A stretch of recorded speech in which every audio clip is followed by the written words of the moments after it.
শেখ সেলিম সাহেব যেমন টেলিফোন করেছে, আমাকে কিন্তু স্বরাষ্ট্রমন্ত্রীও টেলিফোন করেছিলেন এবং তার কিছু কল এসেছিল নিপুণের টেলিফোনে, সে আমাকে দিয়েছে প্রথম দিকে। আর পরবর্তীতে যখন এসেছে তখন সোহান আমাকে দিয়েছে এবং সরাসরি আমাকে রিং করেছে।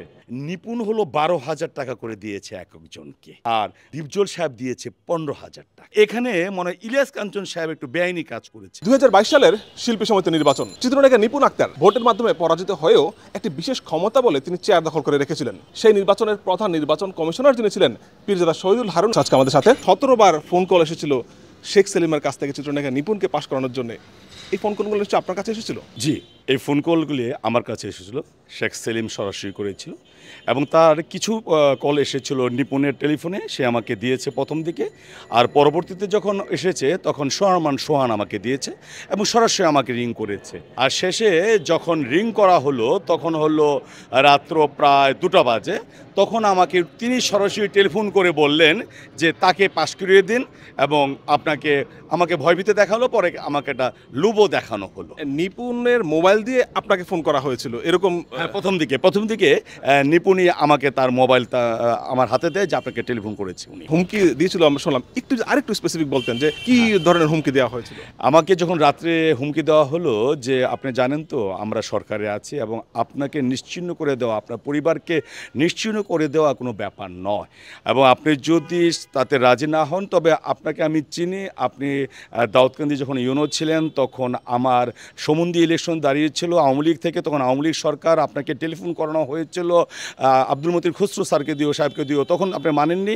আমরা সেই জিত কিন্তু আছে এবং সেটা আপনি করেননি। তবে এবারে হলো আপনি যদি সেরকম কিছু করেন, নিরপেক্ষভাবে করেন, তাহলে কিন্তু আপনার জীবনের প্রতি হুমকি, আপনার পরিবারের প্রতি হুমকি আসবে। এবং সেই পরিবারের প্রতি হুমকি আমি যখন স্যার আমার এসব করার কোনো ইচ্ছে নেই, তখন বলল আপনাকে আমি অফার দিচ্ছি, আপনার কাছে এত টাকা আপনার বাসার ঠিকানায় যাচ্ছে, আপনার মিসেস আপনাকে টেলিফোন করবে যে এত টাকা পেয়েছে, তখন তো পারবেন। আমি স্যার এই কাজও আমি করিনি, বলেছে আপনি এর প্রমাণ পাবেন, কিন্তু আমি তাতেও কিন্তু তাকে পাশ করাইনি। 5-স্টার রেটিং প্রাপ্ত বিএলডিসি টেকনোলজির Walton super saver ceiling fan 65% পর্যন্ত বিদ্যুৎ বিল সাশ্রয় করে আপনাকে রাখে প্রশান্তিতে। ওয়ালটন ফ্যান হাওয়া বদলে দেয়। তিনি ভোটে ফেল করলো, তারপর আবার ভোটটা পুনর্গণনা হলো, এটা কি কোনো প্রেসারের মাধ্যমে হয়েছিল নাকি এটা কি ন্যাচারাল? এটা হলো আইন হলো যদি কোনো প্রতিদ্বন্দ্বী ভাবে যে তার সঠিকভাবে গণনা হয় নাই, সে আবার পুনর্গণনা একটা আবেদন করতে পারে। আবেদনটা হবে হলো এই প্রধান নির্বাচন কমিশনার এবং তার সাথে আপিল বোর্ডের সদস্যদের।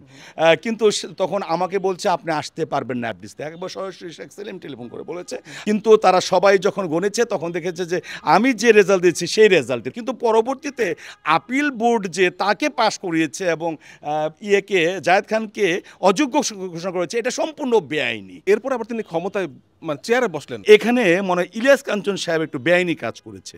তিনি পারতেন যিনি যুগ্ম সাধারণ সম্পাদক তাকে দিয়ে সাধারণ সম্পাদকের দায়িত্ব পালন করতে, কিন্তু তিনি তা না করে এই শেখ সেলিম সাহেব এবং স্বরাষ্ট্রমন্ত্রীর জোরে পড়ে সে নিজে যে চেয়ারে বসলো, এবং এটা আমাদের ইলিয়াস কাঞ্চন সাহেব মেনে নিলেন। এটা কিন্তু মানার কথা নয়। আমাকে তখন শেখ সেলিম সাহেব যেমন টেলিফোন করেছে, আমাকে কিন্তু স্বরাষ্ট্রমন্ত্রীও টেলিফোন করেছেন। পরবর্তীতে কিন্তু আমাকে গোয়েন্দা সংস্থার অফিসে রাখা হয় 30 তারিখে, যেন আমি রেজাল্টটা দিতে না পারি। কারণ আপিল রেজাল্ট দেওয়ার পর যে আপনার গণনা সঠিক হয়েছে তখন আমরা রেজাল্ট দেওয়ার কথা, তখন কিন্তু আমাকে আটকে রেখেছে। কিন্তু আমি নিজে বেরোয় যেটা সেটা করেছি। আমি স্পেশাল গ্রেডের শিল্পী, আমার প্রতি মাসে 2টি নাটক করার কথা কিন্তু করতে পারিনি এই সেলিম গ্রুপের কারণেই। কিন্তু এখন যে গোমরগুলা ফাঁস হচ্ছে নিপুণের বিষয়, শেখ সেলিমের বিষয়, এইগুলা আগে কেন আসলো না? আওয়ামী লীগ যখন ক্ষমতা ছিল তখন কি সাহস পান না এগুলো বলার জন্য? না, আমি কিন্তু সবাইকে বলেছি কথাগুলি। আমাকে এর মধ্যে বিভিন্ন পেপারে আসে, আমি তাদের জিজ্ঞেস করলাম কয়েকজন যাদের সাথে আমার ভালো খাতির আছে, তাদের করে আপনি বলেছেন ওই সময় যদি প্রকাশ করতাম তাহলে কিন্তু আমার পেপারের মিডিয়া বাতিল হয়ে যেত এবং আমার যে চ্যানেল ওটা বাতিল হয়ে যেত, এই জন্য রিস্কটা নেইনি। আপনার বিরুদ্ধে একটা অভিযোগ নিপুণ তখন করলো যে আপনি নাকি তাকে চুমু দিতে চেয়েছিলেন। হ্যাঁ, এইটা কখন? আচ্ছা, যখন দেখলো যে আমি কোনো রায় মেনে নিচ্ছি না, আমার অবৈধ প্রেশার মেনে নিচ্ছি না, তারা কিন্তু যখন 28 থেকে রেজাল্ট দিলাম ফেল করলো, তখন কিন্তু কোনো অভিযোগ তুলেনি আমার বিরুদ্ধে। 29 থেকে সারাদিন কোনো অভিযোগ তুলেনি। তারা আমার সাথে নেগোসিয়েশন করছে, আমাকে বলছে তুমি আপনি আমাকে পাশ করে দেন, এখনও সময় আছে।